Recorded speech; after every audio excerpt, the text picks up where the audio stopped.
I have not made a PID tuning video because I personally don't feel like I am really the best at tuning. I can get a pretty good tune, but I can't get the super fine details perfect like Schizo, Mr. Steele, or Johnny Share. So I don't consider myself anywhere near perfect or really all that knowledgeable about tuning. But I've seen so many tuning videos on YouTube, and I have learned so little from most of them that I feel like I should start something. Hopefully, the way I think about it helps somebody understand how to manage these numbers a little bit better.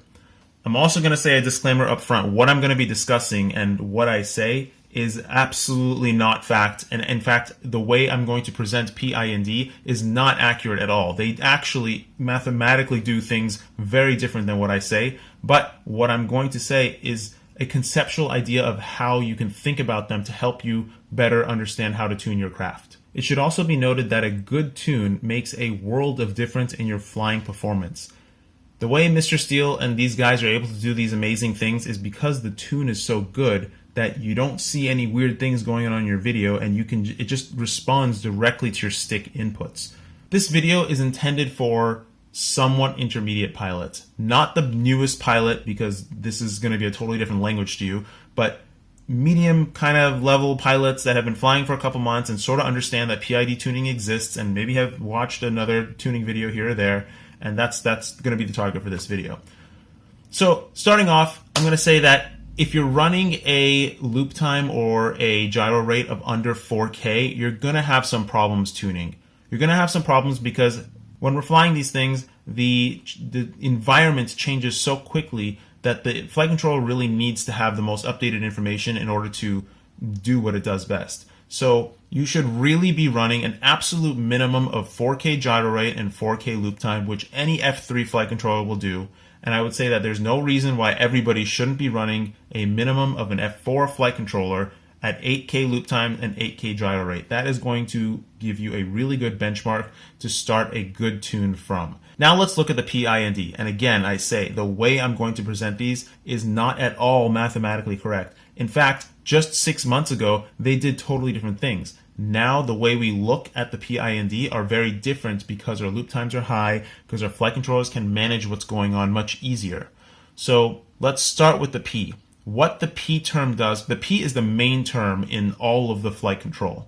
What the P term does is it tells the flight controller how much power to use to do corrections and movements. So the P term actually does change the way the craft feels in the air.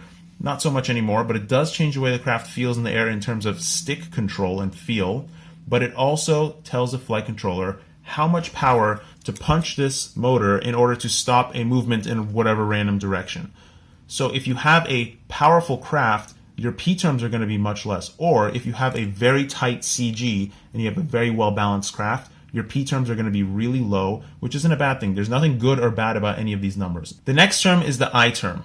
The I term is what governs the attitude of the craft in the air, the way the craft holds itself in the air. So if you are just soaring and dropping from some altitude or something, or flying through strong winds and you just cut the throttle, or not cut the throttle, just anywhere on the throttle, if you're getting blown around and you're feeling or seeing those blow around wobbles in your video, that means your I term is too low. So the I term is just the attitude of the craft. It does modulate the P term. All three of these terms work off of each other.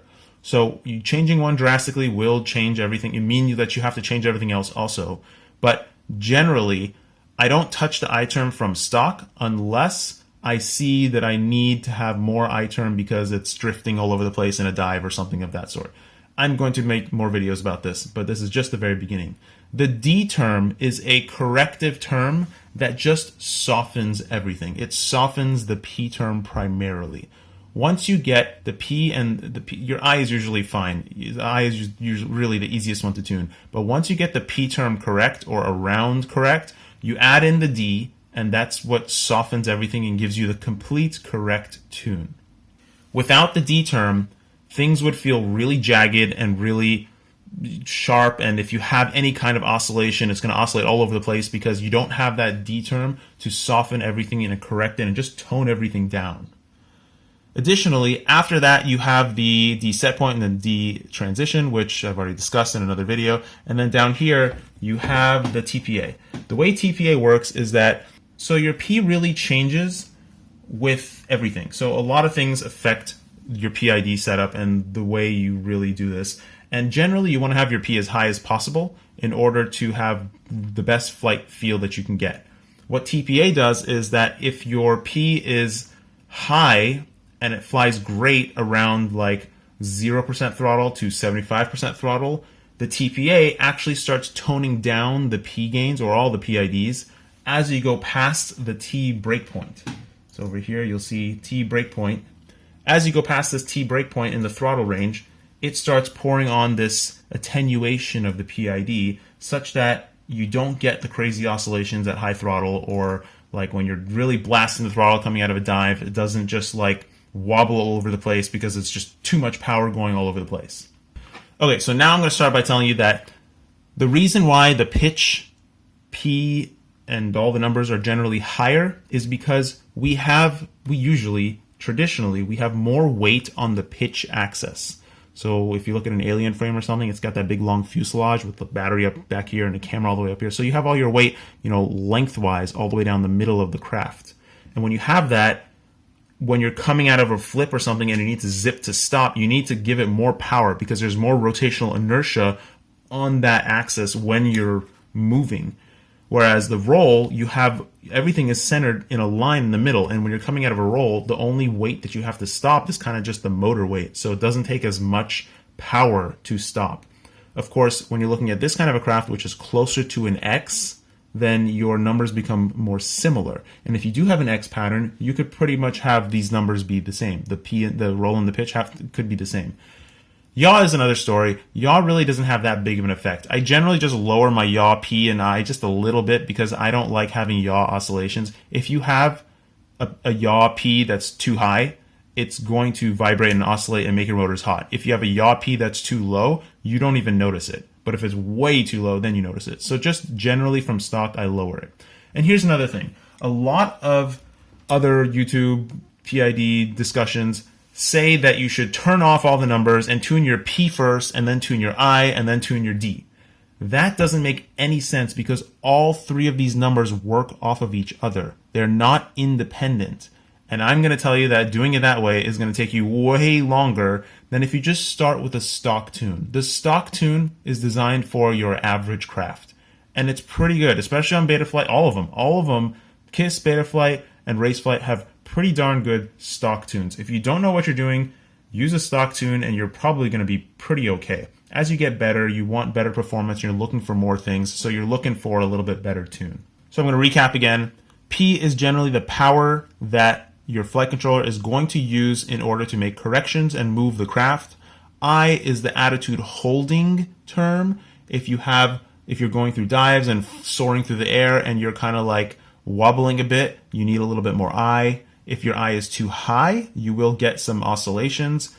It's hard to predict, hard to see that if that's the case. So generally, just leave I stock and maybe add a little bit more if you need. If not, just leave it stock and it's perfectly fine. The D term softens everything. As I said before, all three of these numbers work off of each other. So that's why I think it does make sense for you to start tuning your P with 0 I and 0 D, because you'll never get it right in that sense, because once you start adding I and D, you're going to have to change your P and then everything gets screwed up. So first start tuning your P, and if your P is too high, then your D is going to give you some issues. And the reason for that is because if the P starts giving you oscillations, too high of oscillations, the D is going to start working to try and dampen those oscillations. And that means that the flight controller is going to be giving the ESCs more input and more changes to your motor, which is going to start heating up your motors.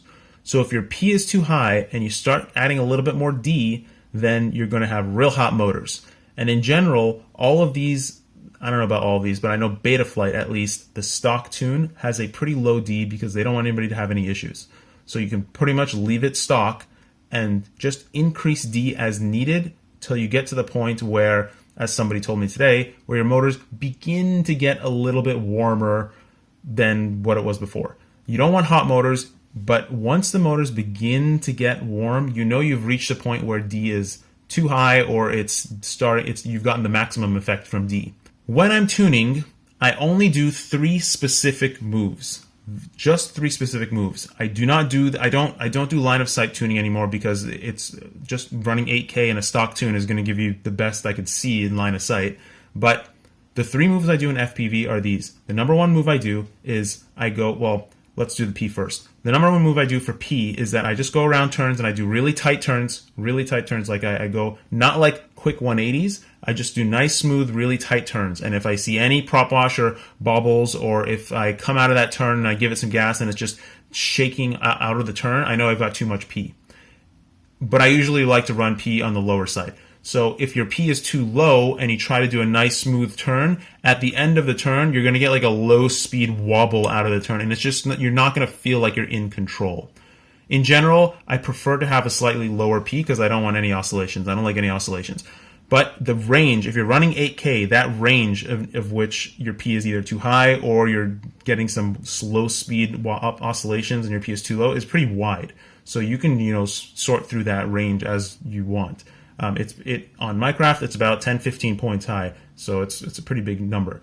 The next move I do is I go up really high and then I dive straight down. I look straight down, and as I'm falling, I'm looking to see if there's any change in direction or wobble or oscillation on my way down. I know there's air mode, and I always leave air mode activated, but still the eye manages the air mode as well. The air mode is based off of your eye term, and if I have any change at all in the direction of the camera, if anything changes on my dive down, I add more eye. Otherwise, I just leave it stuck.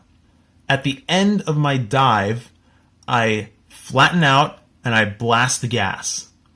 This is the most telling test. So prop wash to me is actually the hardest thing to get out.